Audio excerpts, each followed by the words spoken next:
બ્રહ્માસ્મિ, હું બ્રહ્મ છું.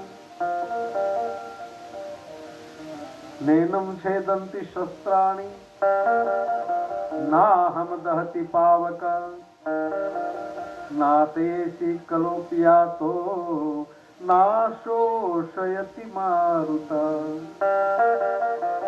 આત્મા તત્વ અજર અમર છે.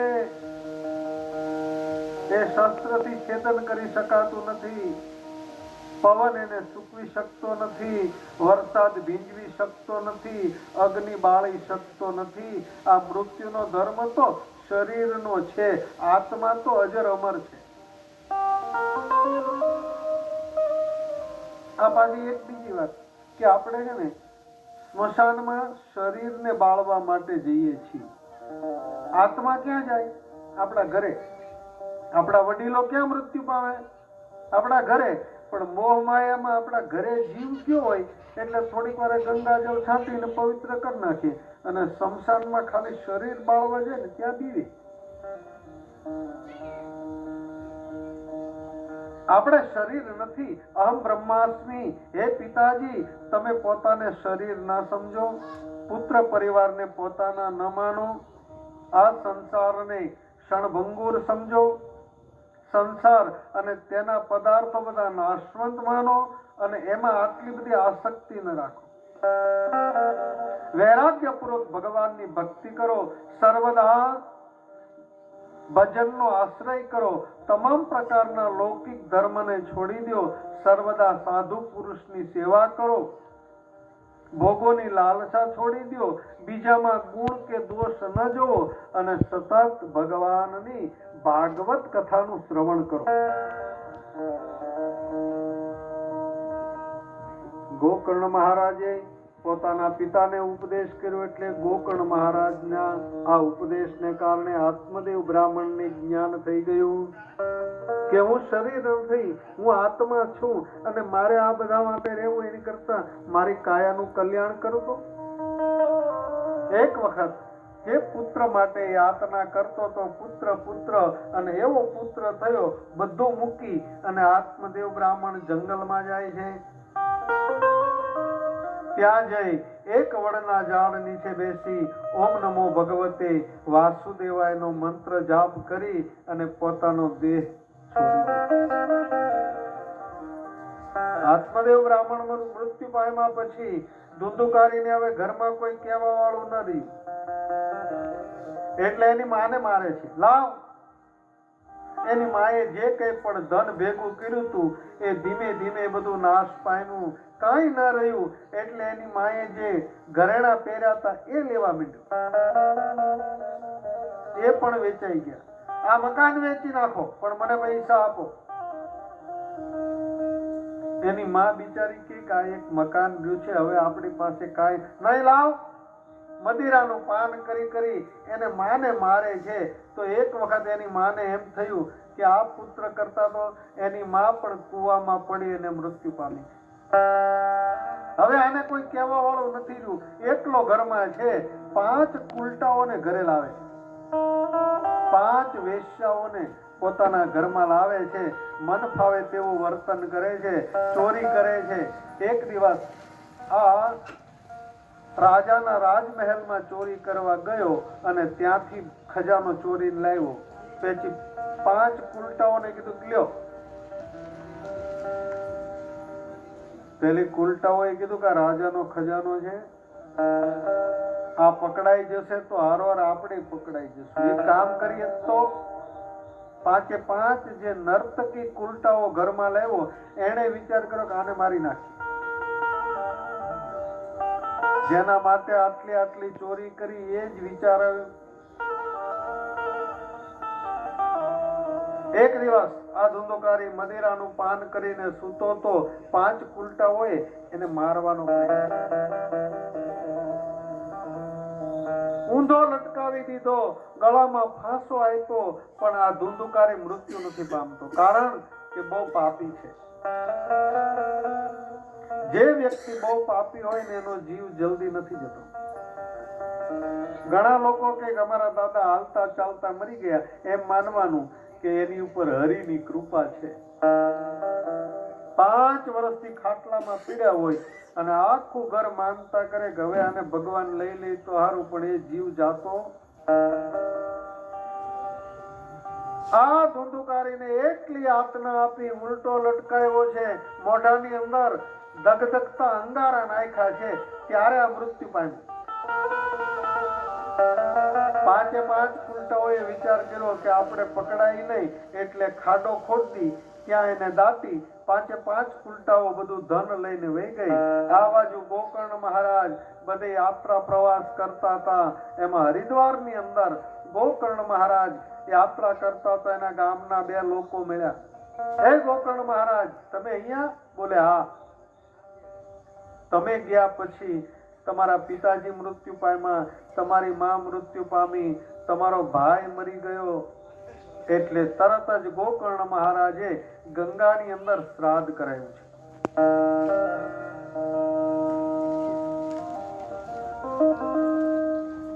પોતાના પૂર્વજોનું શ્રાદ્ધ કરાવ્યું. ગયાજી ગયા ત્યાં પણ શ્રાદ્ધ કરાવ્યું. સિદ્ધપુર ગયા ત્યાં માતૃ શ્રાદ્ધ કરાવ્યું. એક વખત ગોકર્ણ મહારાજ પોતાના ગામમાં પાછા આવ્યા એટલે આખું ગામ એને વધાવવા માટે ગયા. ઓહો, અમારા અહો ભાગ્ય છે કે તમે પાછા આ ગામમાં આવ્યા. આ તમારું ગામ છે, તમારું ઘર છે, તમે અહીંયા રહ્યો. ગામના બધા આવી એનું ઘર સાફ કરી દીધું. ગોકર્ણ મહારાજ પોતાના ઘરે રહે છે. બધા ગામ લોકોને એમ થયું કે ગોકર્ણ મહારાજ આવ્યા એટલે આપણને સત્સંગ કરાવશે, આપણને કીર્તન કરાવશે, ભાગવતનું રસપાન કરાવશે, એટલે ગામના લોકો બધા પ્રસન્ન છે. એક દિવસ આ ગોકર્ણ મહારાજ રાતે સૂતા હતા અને એને કઈક અવાજ આવે છે. જેવો અવાજ આવ્યો એટલે ગોકર્ણ મહારાજ જાગ્યા અને હાથમાં ગંગાજળ લઈ અને છંટકાવ કર્યો. કોઈનો રડવાનો અવાજ આવતો હતો. ગોકર્ણ મહારાજે ગંગાજળ છાંટી કીધું, કોણ છે? કેમ રડે છે? પેલા રડવાનો અવાજ આવ્યો. ભાઈ, તે મને ન ઓળખ્યો? ના, હું તારો ભાઈ છું. બોલે કેમ?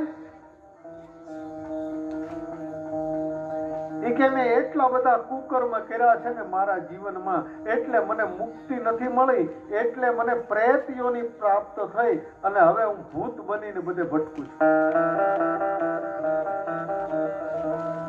ગોકર્ણ મહારાજે કીધું કે તારા માટે મેં ગયાજી શ્રાદ્ધ કરાવ્યું, એ કે બધે શ્રાદ્ધ કરાવ્યું, મને શાંતિ તો મળી પણ મને મુક્તિ નથી મળતી. ગોકર્ણ મહારાજે કીધું ચિંતા ન કરો, હું તારા માટે કઈક વસ્તુ વિચારું છું. અત્યારે શાંત થઈ ગયા. પેલો ધુંધુકારી કે મેં યુવાનીના આવેશમાં ન કરવાના કર્મ કર્યા, ન ખાવાનું ખાધું, ન પીવાનું પીધું, સારા લોકોને છેતર્યા, ચોરી કરી, ધર્મ કાર્યમાં ક્યારે આગળ ન વધ્યો, બ્રાહ્મણોનો મેં અપમાન કર્યા અને આને કારણે મને ભૂત યોની પ્રાપ્ત થઈ. હે ગોકર્ણ મહારાજ, ભૂત યોની પ્રાપ્ત થયા પછી હું બધાને જોઈ શકું પણ મને કોઈ જોઈ શકતા નથી. મને ભૂખ લાગે તો ખાવાનું સામે હોય પણ મારું શરીર નથી, પ્રેત યોનીમાં છું એટલે હું ખાઈ શકતો નથી. નદીને કિનારે હું ફર્યા કરું છું, મને તરસ લાગી હોય પાણી પીવા જાવ પણ મારું શરીર નથી એટલે પાણી નથી પી શકતો.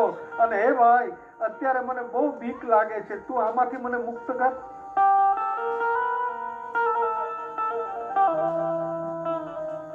ગોકર્ણ મહારાજે કીધું તું ચિંતા ન કર, સવારે હું તારા માટે કઈ વ્યવસ્થા કરું.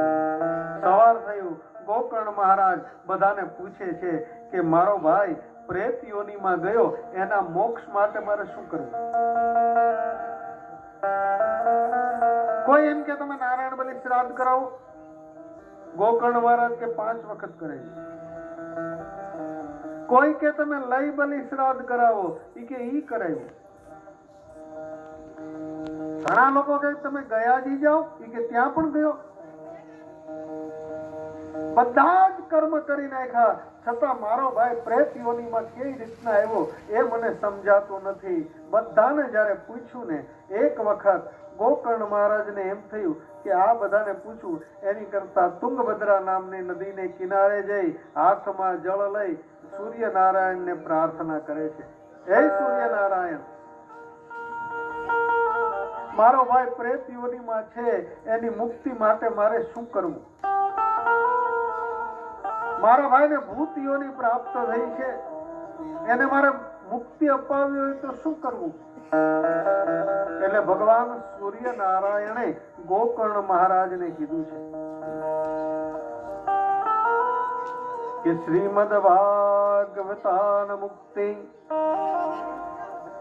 સપ્તાહમ વાચન કુરુ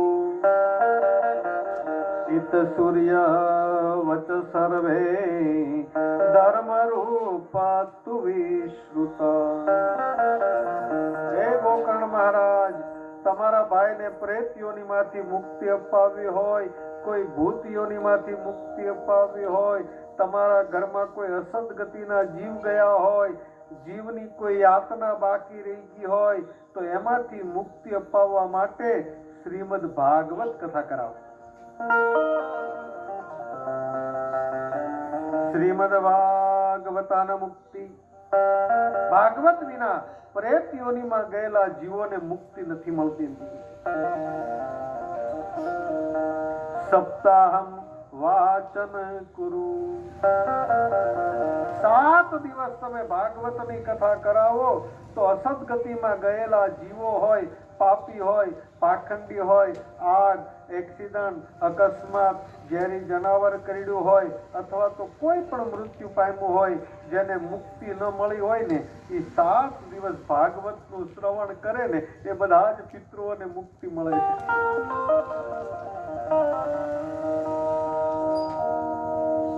સૂર્યનારાયણે એમ કીધું કે ગોકર્ણ મહારાજ, તમારા પિતૃઓને તો મુક્તિ મળે, પણ આ અવાજ જ્યાં સુધી જાય ને, એ અવાજ જ્યાં સુધી જતો હોય ત્યાં કોઈ અસદગતિના જીવો હોય ને, એને પણ ભાગવત મુક્તિ આપી દે છે.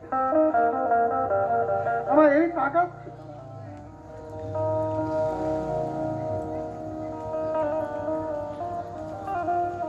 ગોકર્ણ મહારાજે સૂર્યનું વચન સાંભળી પોતાના ઘરે આવે છે. ગામવાળાને બધાને ભેગા કર્યા, બધા આવ્યા. ગોકર્ણ મહારાજે કીધું કે ભાઈ, મારા ભાઈ પ્રેત યોનિમાં ગયો છે, એની મુક્તિ માટે મારે ભાગવત કથા કરવી છે. ગામ લોકો કે ઓહો, અમારું અહો ભાગ્ય છે ગોકર્ણ મહારાજ, અમે આટલા ફૂલ લાવીશું. એક જણો કે હું આ લાવી દઈશ, એક જણો કે હું આટલા પૈસા આપીશ. એમ બધા ભેગા થઈ અને ગોકર્ણ મહારાજ આંગણામાં ભાગવત કથા કરાવે. ત્યારે આવા માયક ને આવી સ્ટેજ ને આવું નતું. ત્યારે વાંસમાંથી વ્યાસપીઠ બનાવવામાં આવતી. ગોકર્ણ મહારાજ જ્યાં કથાની શરૂઆત કરતા હતા, ત્યાં પ્રેત યોનિમાં ભટકતો ધુંધુકારી વાયુના સ્વરૂપે ત્યાં આવ્યો છે. વાયુના સ્વરૂપે આવીને બધે ફેર્યો, એને ક્યાંય જગ્યા ના મળી, એટલે જે વ્યાસપીઠ બનાવેલી હતી એ વાંસની હતી. એ વાંસની અંદર એક તિરાડ હતી, એ તિરાડમાં પ્રવેશ કરી ગયો.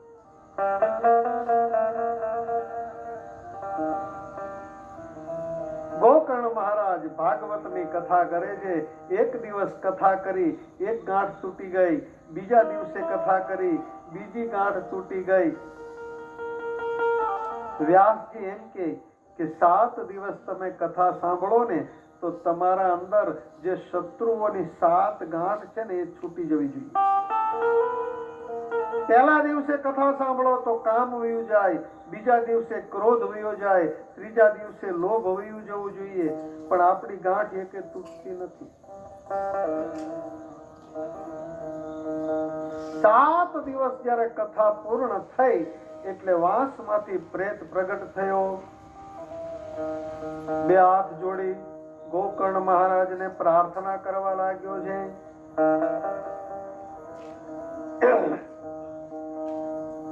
જો પ્રેતની પ્રાર્થના, આપણું પ્રાર્થનામાં મન નથી લાગતું, આ પ્રેતે પ્રાર્થના કરી ભાગવતમાં કે ધન્ય ભાગવતી વાર્તા, ભાગવત કથા ધન્ય છે. ધન્ય ભાગવતી વાર્તા પ્રેત પીડા વિનાશિની સપ્તાહોપી તથા ધન્યમ કૃષ્ણ લોકા ફલપ્રદ. હે ગોકર્ણ મહારાજ, ભાગવત કથાને ધન્ય છે કે મને પ્રેત યોનિમાંથી મુક્તિ અપાવી અને પાછું કૃષ્ણ લોક ફલપ્રદ. 7મા દિવસે જે પ્રેત પ્રગટ થયો એના માટે વૈકુંઠમાંથી વિમાન આવ્યું લેવા. હે ધુંધુકારી, તમારા માટે નારાયણે વિમાન મોકલ્યું છે. તો અહીંયા બધા બેઠા હતા ને, એ એકાબીજા વાતો કરવા માંડ્યા, કથા તો આપણે સાંભળી, તો આ એક માટે વિમાન કેમ આવ્યું, આપણા માટે કેમ નહીં? તો અહીંયા ગોકર્ણ મહારાજે કીધું છે કે તમે બધા કથામાં બેઠા હતા પણ કથા તમારામાં નથી બેઠી. શ્રવણસ્ય વિનિભેદે, શ્રવણમાં ભેદ હતો. પેલો પ્રેત હોવા છતાં વાંસની અંદર બેસીને એક ચિત્તથી જેને કથા શ્રવણ કરી હતી, અને તમે કથામાં બેઠા પણ તમારું મન ઘરે ફરતું. આપણે કથામાં બેઠા હોય પછી આપણને વિચાર આવે કે ઘરે લાઈટ બંધ કરી હશે કે કેમ, પેલી ગાય બાર બાંધેલી છે એને ઘાસ નાખ્યું હશે કે કેમ. આપણે કથામાં બેઠા હોય ને આપણું મન ક્યાં ક્યાં ફરે. અમુક તો હરિદ્વાર જઈને ન્યાલી ઘરે ફોન કરે, તમને ખબર ના હોય લાઈટ બંધ કરીને સુજો ને આમ કરજો ને. એલા ભાઈ, તું હરિદ્વારમાં છો, તું મનથી તો ઘરે છો.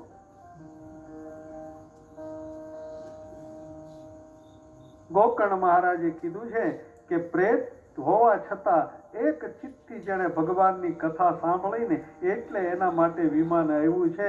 આપણે કથામાં બેસીએ પણ કથા આપણામાં બેસતી નથી, તકલીફી છે. छूटे मगर प्राण प्रभु जीवे भक्ति करता छूटे मारा प्राण प्रभु जी एवो मागो रे.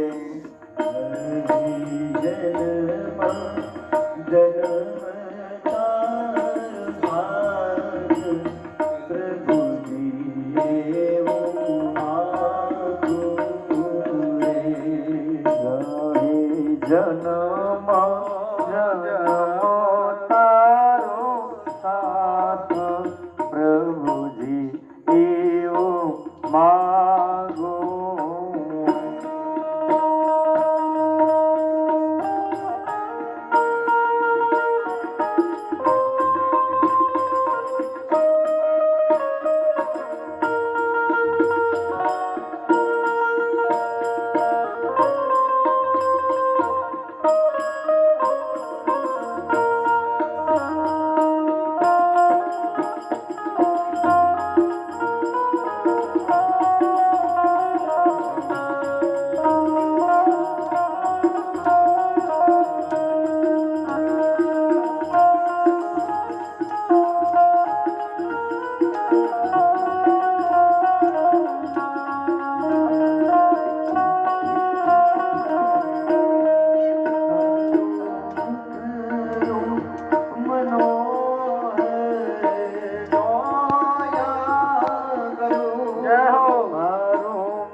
છૂટે મારા પ્રાણ પ્રભુજી એવો માગો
માગો ઘડી રે ઘડી કષ્ટ તાપો દયા કરી જીવ દર્શન આપો એ દયા કરી જીવ દર્શન આપો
ભગવાન પાસે શું માંગ્યું? આપો દ્રષ્ટિમાં તેજ અનોખું. હે નારાયણ, હે મહાદેવ, મને એવી દ્રષ્ટિ આપ કે સારી સૃષ્ટિમાં શિવ રૂપ દેખું. આપણને પેલો કમળો થાય ને પીળિયો, પેલો કમળો પીળો કેવું પીળિયો કે કેવું કે અમૃતભાઈ ઈ થાય ને ત્યારે આપણે બધા સામે જોઈએ તો બધા પીળા લાગે. બધા તો બરોબર હોય પણ આપણી આંખ જ પીળી હોય છે. મહાદેવ પાસે માંગ્યું કે હે મહાદેવ, આપો દ્રષ્ટિમાં તેજ અનોખું, સારે સૃષ્ટિમાં શિવ રૂપ દેખું. હે મહાદેવ, એવી દ્રષ્ટિ પ્રદાન કરો કે બધામાં હું નારાયણ જોઈ શકું. તો અહીંયા ધુંધુકારી માટે વિમાન આવ્યું, બધાએ કીધું કે અમારા માટે કેમ નહીં. ગોકર્ણ મહારાજને કે આ વખતે અમારી ભૂલ થઈ ગઈ, પાછી કથા કરો. બીજી વખત કથા કરી અને બધા જ એક ચિત્તથી કથા શ્રવણ કરી. એટલે બધા માટે ભાગવતમાં લખ્યું છે કે એ ગામના ચાંડાલ હતા, પાપી હતા, પણ જેને ભાગવત કથા શ્રવણ કરી બધા માટે વૈકુંઠમાંથી વિમાન આવી અને બધા જ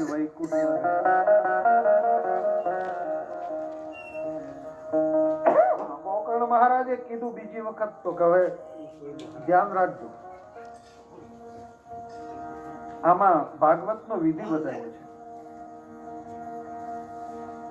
તીર્થે વાપી વને વાપી ગૃહે વા શ્રવણમતમ વિશાલા વસુધાયત્રમ કર્તવ્ય તત્કથામૃત. ભાગવત કથા પોતાના આંગણામાં થઈ શકે, કોઈ તીર્થમાં થઈ શકે, પણ ભાગવત કથા કરાવનાર વ્યક્તિએ વધારે લોકો લાભ લે એ ધ્યાન રાખવાનું. વિશાળ જનમેદની આવી અને ભાગવતની કથા શ્રવણ કરે એવું કરવાનું કીધું છે. આમાં યજમાનના નિયમ બતાવ્યા છે.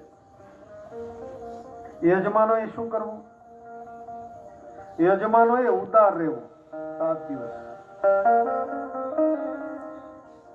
યજમાનોએ શૌચ કર્મ ન કરાવવા, બાલ ન કપાવવા એમ કીધું છે. ભોંય પથારીએ સૂવું અને આ સીમિત ભોજન કરવું એમ કીધું. ઉપવાસનું નથી લખ્યું ક્યાંય, પણ બહુ ખાઈએ ને પછી ઊંઘ આવે એના કરતા થોડું સીમિત ભોજન કીધું છે. યજમાનોએ અને શ્રોતાઓએ વક્તા આવે પહેલા 10 મિનિટે મંડપમાં આવી જવું. કથા શરૂ ન થાય ત્યાં સુધી ઓમ નમો ભગવતે વાસુદેવાયનો મંત્ર જાપ કરવો. કથા પૂરી થયા પછી પ્રદક્ષિણા કરી ભાગવતજીને પ્રણામ કરી પછી પોતપોતાના ઘરે જવું. આ તો તમારા શ્રોતા અને યજમાનના નિયમ થયા, પણ ભાગવત કથાનો વક્તા કેવો એના નિયમ બતાવ્યા છે. વક્તા કેવો ગોતવો? તો વિરક્ત વૈષ્ણવ વિપ્ર. પેલા તો ભાગવત કથાનો વક્તા આસક્તિ વાળો ન હોવો જોઈએ. હું કથા કરું મને આટલું મળે એવો વક્તા ક્યારેય ન ગોતવો. વિરક્ત વૈષ્ણવ. ભગવાનના જે 24 અવતારો થયા એમાં સંપૂર્ણ શ્રદ્ધા વાળો વક્તા ગોતો. અને ત્રીજું છે, સાંભળજો, ધ્યાન આપજો, વિરક્ત વૈષ્ણવ વિપ્ર. અત્યારે બધા વ્યાસપીઠ ઉપર બેસીને કથા કરવા માંડ્યા છે. વ્યાસજી એમ કે ભાગવતનો વક્તા તો બ્રાહ્મણ જ હોવો જોઈએ. અધિકાર બધાને છે કથાનો, પણ ભાગવતનો વક્તા તો બ્રાહ્મણ જ હોવો જોઈએ. અવિરક્ત વૈષ્ણવ વિપ્ર વેદ શાસ્ત્ર વિશુદ્ધ કૃત. વેદ શાસ્ત્રને સહજ રીતે ગામડાનો માણસ બેઠો હોય ને એના સુધી કઈ રીતે પહોંચાડે શબ્દ એવો વક્તા ગોતવા. અહીંયા આવીને અમે ભદ્રમ કર્ણેભે શૃણુયામ દેવા ભદ્રમ પક્ષેમાં સભિત્ર જત્રાહ સ્થિરે રંગે તુષ્ટવાગુસસ્તનો ભીર્વસે મહિદેવ જદાયુઃ. આ ભાગવતના મંત્ર છે. આમ બોલીને વ્યા જઈએ તો ખબર કોને પડે કે મહારાજ હું બોલી ગયા. પણ એને સહજ રીતે કોઈ નાનામાં નાનો વ્યક્તિ હોય એના કાન સુધી ભગવાન કૃષ્ણની કથા વ્યવસ્થિત પહોંચાડે એવો વક્તા ગોતો. અને વક્તા દંભી ન હોવો જોઈએ. દંભી એટલે અમુક વક્તાને લાવીએ ને તો આમ હારે 2-5 જણા હોય, બાપુ આવ્યા, બાપુ આવ્યા, બાપુ પાછા આમ સહજ વક્તા ગોતવું. આપણે અમે અમારા ઘરે રહેતા હોય એમ અહીંયા રહેવાય. દંભ કરે ને એ નારાયણને ગમતું નથી. ગઈકાલે અમારે અહીંયા કથામાં મારો છોકરો ગાડી લઈને આવ્યો. મારે છે એમ તો ગાડી. તો એ મને મૂકવા આવ્યો ને, લગ્નમાં જવાના હતા, પછી વયો ગયો ઈ. તો દિનેશભાઈ મેં કીધું આપણો ટેમ્પો લઈ લ્યો, આપણે મૂકી જાઓ. હું એમ કહું નહીં, હું ગાડી વિના નહીં જાઉં, તો એ દમ થયો. તો મારો નારાયણ રાજી ન રહે. આ હું મારા પ્રેક્ટિકલ જીવનમાં આ બધું અપનાવું છું અમૃતભાઈ. અમે પછી ટેમ્પો કરીને મૂકી ગયા દિનેશભાઈ. એમાં હું તો પછી અમે ક્યારેક રિક્ષામાં જતા હોઈએ, આપણે પિયાગોમાં નથી ફરતા. વક્તા દંભી ન હોવો જોઈએ, સરળ વક્તા હોવો જોઈએ. દ્રષ્ટાંત કુશલો ધીરો વક્ત કાર્યાનિતિ સ્પૃહ, ધીર ગંભીર હોવો જોઈએ. ગોકર્ણ મહારાજે કીધું કે આ ભાગવત કલ્પ વૃક્ષ છે. અહીંયા બેસેલા જે કંઈ પણ માંગે ને એને આ ભાગવત આપે. કલ્પ વૃક્ષની અંદર તમે નીચે બેસી અને જે તમે યાતના કરો ને એ નારાયણ આપે. આ ફળ અમૃત રસથી ભરેલું છે. આ ફળ પૃથ્વી ઉપર જ છે. ભગવાન વ્યાસે તેની રચના કરી છે. તેમાં નિષ્કામ પરમ ધર્મનું નિરૂપણ કરેલું છે. સત્પુરુષોને જાણવા જેવી વાસ્તવિક વસ્તુનું આમાં વર્ણન કરેલું છે. ભાગવત કથા શ્રવણ કરવાથી ત્રણેય તાપ મટી જાય છે. ભાગવતનો આશ્રય લીધા પછી બીજા કોઈ સાધનની જરૂર નથી એવું કીધું છે. તમે બધા મહેનત કરતા હો, ખેતી કામ કરતા હો, મંદિરે ન જઈ શકાય, આખો દિવસ જાપ ન કરી શકાય, પણ 7 દિવસ તમે ભાગવત સાંભળો ને તો એ પછી બીજા કોઈ સાધનની જરૂર રહેતી નથી. 12 મહિનામાં એક વખત 7 દિવસ કાઢી અને ભાગવત શ્રવણ કરી લેવી ને કરી લેવી. એલા માતાઓ બહેનો, અત્યારે આપણે મોબાઈલમાં બેટરી ઓછી થઈ જાય તરત શું કરીએ? ચાર્જિંગમાં મૂકીએ ને આપણે. એમ આપણે આ 7 દિવસ આપણી બેટરી ઓછી ન થાય ને તો ચાર્જિંગમાં કરવા વાળું આ ભાગવત છે. 7 દિવસ તમે શ્રવણ કરો ને, 12 મહિના સુધી પાવર રહે. પાછી સાંભળવી પડે. પાછી ગમે ત્યાં આજુબાજુમાં કથા થતી હોય, માતાઓ બહેનો વગર આમંત્રણે ત્યાં જજો. ખાલી ખબર પડે ને તમને એટલે પહોંચી જવાનું. અમુક લોકો તો એવા, મને આમંત્રણ નથી એટલે હું નહીં આવું. આમંત્રણની રાહ ભાગવતમાં ક્યારેય ન જોતા.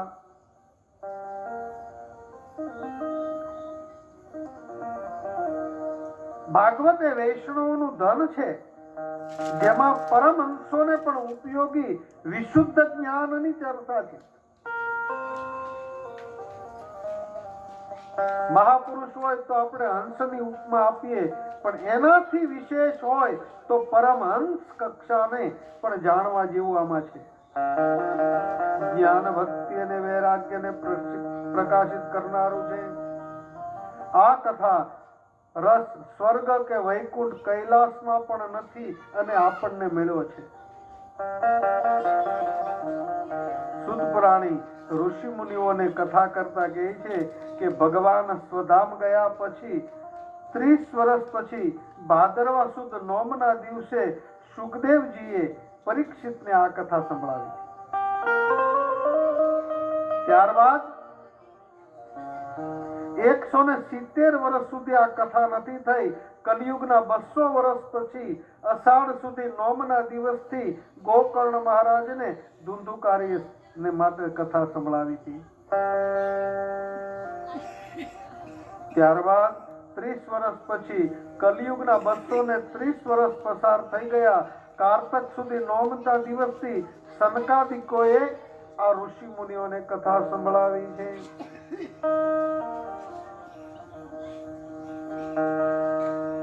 આ કથા આપણે અત્યારે કથામાં હજી પ્રવેશ નથી કર્યા. કાલ અત્યાર સુધી શું હતું? મહાત્મય હતું કે પાપી લોકો પણ તરી જાય તો આપણા પૂર્વજો તો પુણ્યશાળી હતા, એ કેમ ન તરે? આપણે ધુંધુકારી જેવા પાપ થોડા કોઈ કર્યા છે? કદાચ કોઈ નાનું મોટું પાપ મન કર્મ વચનથી થઈ ગયું હોય તો ભાગવત શ્રવણ કરો એટલે પાપ બળીને ભસ્મ થઈ જાય. પણ એક વસ્તુ ચોક્કસ, પાપ બળી જાય. આમ તો શાસ્ત્રમાં એમ કીધું છે કે પુણ્યને છુપાવો, પાપને દેખાડો. આપણે શું કરીએ? પાપને છુપાવીએ અને પુણ્યને દેખાડીએ. પછી શું કહીએ? પાપનો ઘડો ભરાય એટલે ઘરની અંદર દરવાજો બંધ કરી અને ભગવાનની પાસે પ્રાર્થના કરવાની કે હે નારાયણ, કોઈ ન સાંભળે એટલા માટે. બીજાની વચ્ચે તો આપણે માફી ન માંગી શકીએ, પણ એકલા મંદિરમાં કહેવાનું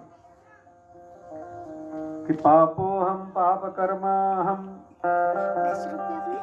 પાપાત્મના પાપ સંભવમ ત્રાહિ મામ પુંડરીકાક્ષ સર્વ પાપ હરો હરિ. હે નારાયણ, અમે પાપી છીએ. અમે વ્યાસપીઠ ઉપર બેઠા હોય અને અહીંયા આવીને કોઈ પૂછે કે રાજુભાઈ તમે પાપ કરો, એટલે આપણે શું કહીએ? નહીં. પણ આપણાથી કેટલા પાપ રોજના થતા હોય. ચાલતા ચાલતા કીડી મંકોડી મરી હોય, અસત્યનું આચરણ થયું હોય, ધર્મની નિંદા થઈ હોય, ન જોવાનું જોવાઈ ગયું હોય, ન બોલવાનું બોલાઈ ગયું હોય, આ બધા જ પાપના પ્રાયશ્ચિત માટે 12 મહિનામાં એક વખત ભાગવત શ્રવણ કરો ને, બધા જ પાપ બળીને ભસ્મ થઈ જાય. અને ખાસ તો બહેનોના હાથે પાપ થાય છે. સવારે ઉઠે એટલે પહેલું કામ શું કરે બહેનો? સાવરણીથી બધું વાળવાનું. એમાં કોઈ જીવ જંતુ મરી જાય એ બધું સફાઈ કરીને તરત જ બીજું કામ કરે, પાણી ભરવાનું. પેલા ગરણાથી ગાળે, હવે તો મશીન આવી ગયા, એમાં જે બેક્ટેરિયા મરી જાય એ. ત્રીજું, ચૂલો પ્રગટાવે અથવા તો ગેસ ચાલુ કરે, એની વરાળથી કોઈ જીવ જંતુઓ મરી જાય. અનાજ ખાંડે દળાવે, એમાં કોઈ જીવ જંતુઓ મરી જાય. આના માટે શું કરવાનું? તો આના માટે છે ને, તમારે રોજ 1 ચમચી ઘી, 1 રૂપિયો અને 1 મુઠ્ઠી ચોખા આ રોજ બ્રાહ્મણને દાન આપવું પડે. પેલા આપણા વડીલો હતા ને, એ અગ્નિને જમાડીને જમતા હતા, બ્રાહ્મણને આ દાન કરતા હતા. એટલે બધા આજે બધું દાનનો મહિમા જ વયો ગયો. જે આવ્યું એ આપણું. તો આ પાપના પ્રાયશ્ચિત માટે શ્રીમદ ભાગવત કથા છે. આવા પાપી જો તરી જતા હોય તો આપણા પૂર્વજો કેમ ન તરે? અત્યારથી હવે આપણે કથામાં પ્રવેશ કરીશું. બોલી કૃષ્ણ કનૈયા લાલ કી. શ્રીમદ ભાગવતનો પ્રથમ શ્લોક. અત્યાર સુધી આપણે મહિમા સાંભળતા હતા, હવે કથામાં પ્રવેશ કરીએ.